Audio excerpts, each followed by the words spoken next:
எல்லாருக்கும் வணக்கம். Welcome to ருசியோ ருசி. இன்றைக்கி நம்ம ருசியோ ருசி சேனலில் பார்க்க போகிறது, நாளைய தினம் நமக்கு வருடத்தினுடைய முதல் வெள்ளிக்கிழமை இல்லைங்களா? அப்படி இந்த வருடத்தில் வரக்கூடிய முதல் வெள்ளிக்கிழமை நாளின் பொழுது நமக்கு ஏற்பட்டிருக்கக்கூடிய எல்லா விதமான பணம் சார்ந்த பிரச்சனைகளும் விலகணும் அப்படின்னு சொன்னால், எந்த குறிப்பிட்ட 3 பொருட்களை வாங்கி அதை நம்ம சரியான முறையில் பயன்படுத்தணும் அப்படிங்கிறதுக்குண்டான அனைத்து விதமான தகவல்களை பற்றி தான் நம்ம இன்றைக்கி இந்த பதிவின் மூலிமா தெரிஞ்சுக்க போகிறோம். வீடியோவை எங்கேயுமே ஸ்கிப் பண்ணாமல் பாருங்கள். அப்போ தான் எந்த ஒரு சின்ன தகவலையுமே நீங்கள் மிஸ் பண்ணாமல் தெரிஞ்சுக்க முடியும். இப்போ நம்ம ஸ்டார்ட் பண்ணிடலாம்.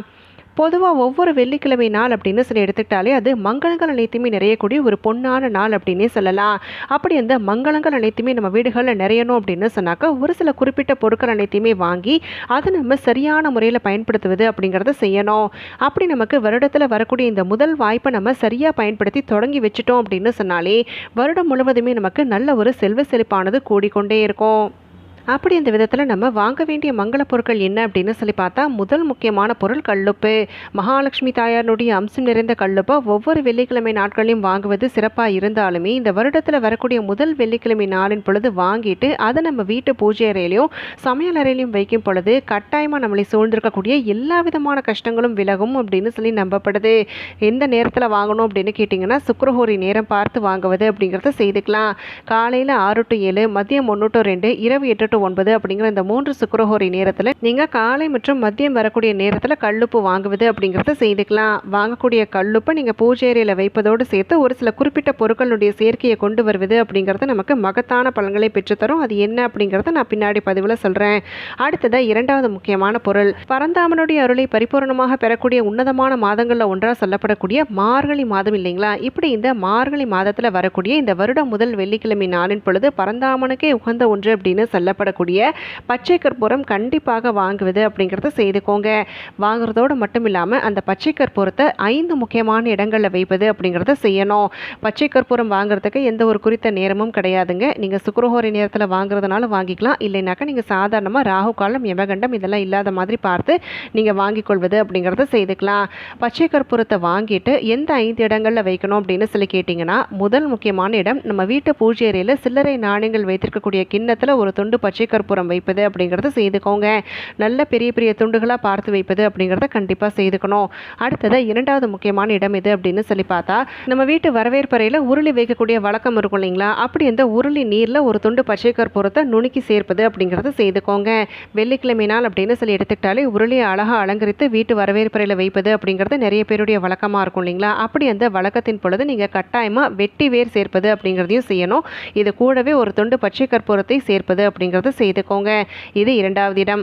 மூன்றாவது முக்கியமான இடம் எது அப்படின்னு சொல்லி பார்த்தா, ஆண்களும் சரி பெண்களும் சரி பயன்படுத்தக்கூடிய மணி பர்ஸ் இருக்கும் பாருங்க. அப்படி அந்த மணி பர்ஸில் பணத்தோட பச்சை கற்பூரத்தை சேர்த்து வைப்பது அப்படிங்கிறத செய்துக்கலாம்.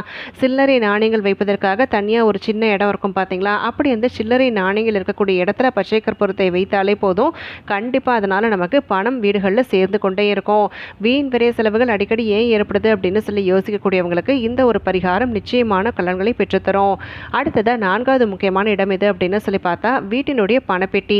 பணம் சாதாரணமாக பணப்பெட்டியில் வைக்கும் பொழுது, மரத்தால் செய்யப்பட்ட பணப்பெட்டியில் வைக்கும் பொழுது பணம் நம்ம வீட்டில் அள்ள குறையாமல் சேர்ந்து கொண்டே இருக்கும். அப்படி அந்த பணப்பெட்டி இல்லை நீங்கள் பர்சுகளில் வைத்திருக்கிறீங்க அப்படின்னு சொல்லும் பொழுதும் அந்த பர்சுக்குள்ளே நீங்கள் ஒரு துண்டு பச்சை கற்பூரத்தை சேர்ப்பது அப்படிங்கிறத செய்துக்கலாம். இந்த பச்சை கற்பூரத்தை வைக்கும் பொழுது நீங்கள் கண்டிப்பாக பார்த்தீங்க அப்படின்னா ஒரு சிவப்பு நிற வஸ்திரத்தில் ஏலக்காய், ஜாதிக்காய், கிராம்பு இந்த 3 பொருளையும் சேர்த்து ஒரு முடிச்சு மாதிரி தயார் பண்ணிவிட்டு அதை நீங்கள் பணப்பெட்டியில் வச்சு கூடவே பச்சை கற்பூரத்தை திறந்த நிலையில் வைப்பது அப்படிங்கிறத செய்துக்கலாம். துளசி இலைகள் இருக்குது அப்படின்னு சொன்னால் 1-2 துளசி இலைகள் வைப்பது அப்படிங்கிறத செய்துக்கோங்க. இன்றைய தினம் மட்டும்தான் பறிக்கணும். நாளைக்கு நம்ம கண்டிப்பாக பறித்து வைப்பது அப்படிங்கிறது செய்யக்கூடாது. அடுத்ததாக நீங்கள் வைக்க வேண்டிய 5வது முக்கியமான இடம் எது அப்படின்னு சொல்லி பார்த்தா, தங்க நகைகள் வைக்கக்கூடிய பெட்டகம் இருக்கும் பார்த்தீங்களா? அப்படி அந்த பெட்டகத்துக்குள்ளே ஒரு துண்டு பச்சை கற்பூரம் வைப்பது அப்படிங்கிறத செய்துக்கலாம். இப்படி நம்ம செய்யும் பொழுது நம்ம வீட்டில் என்றென்றைக்குமே தங்கம் நிலைத்திருப்பதற்குண்டான வாய்ப்பு ஏற்படும். இந்த 5 இடங்களில் பச்சை கற்பூரத்தை நாளைய தினம் புதுசாக வாங்கிட்டு நான் சொன்ன முறையில் வைத்து பாருங்கள். கண்டிப்பாக வருடம் முழுவதுமே நமக்கு பண சேர்க்கை அப்படிங்கிறது இருந்துகிட்டே இருக்கும். அது மட்டும் இல்லாமல் எல்லா விதமான பணம் சார்ந்த கஷ்டங்களும் விலகுவதற்குண்டான வாய்ப்பு ஏற்படும். அப்படி அந்த அபாரமான பலன்களை தரக்கூடிய பச்சை கற்பூரத்தை கண்டிப்பாக நாளை தினம் வாங்குவது அப்படிங்கிறத செய்துக்கோங்க. அடுத்ததாக மூன்றாவது முக்கியமான பொருள் என்ன அப்படின்னு சொல்லி பார்த்தீங்கன்னா, சேமிப்பு உண்டியல். எல்லாருடைய வீடுகளிலுமே சேமிப்பு உண்டியல் இருக்க தான் செய்யும். இருந்தாலும் நம்ம வருடத்தில் வரக்கூடிய முதல் வெள்ளிக்கிழமை நாளின் பொழுது இந்த சேமிப்பு உண்டியலை வாங்கிட்டு அந்த சேமிப்பு உண்டியலில் நம்ம கொஞ்சம் நாணயங்கள் இல்லைனா ரூபாய் தாள்கள் அனைத்தையுமே சேர்த்து சரியாக குளிகை நேரம் வருது பாருங்கள், அப்படி இந்த குளிகை நேரத்தில் நீங்கள் போட்டுக்கிட்டே வந்தாலே போதும். கண்டிப்பாக அதனால் நம்ம வீட்டில் பணம் சேர்ந்து கொண்டே இருக்கும். குளிகை நேரம் எப்போ வருது அப்படின்னு சொல்லி கேட்டிங்கன்னா, காலையில் 8 to 9:30 அப்படிங்கிற நேரத்தில் வருது. இந்த நேரத்துக்குள்ளே உங்களுக்கு உண்டியல் வாங்குறதுக்கு உண்டான அமைப்பு இருக்குது. இப்போ நிறைய பேர் காலை நேரத்தில் கோவிலுக்கு போவோம். அந்த கோவிலில் நமக்கு சுற்றி வரும்பொழுது பார்த்தீங்கன்னா நிறைய கடைகள் இருக்கும். அதில் உண்டியல் இருக்குது அப்படின்னாக்கா நீங்கள் வாங்கிட்டு வந்துட்டு கூட 8 to 9:30 அப்படிங்கிற நேரத்தில் நீங்கள் பணம் போடுவது அப்படிங்கிறது செய்துக்கலாம்.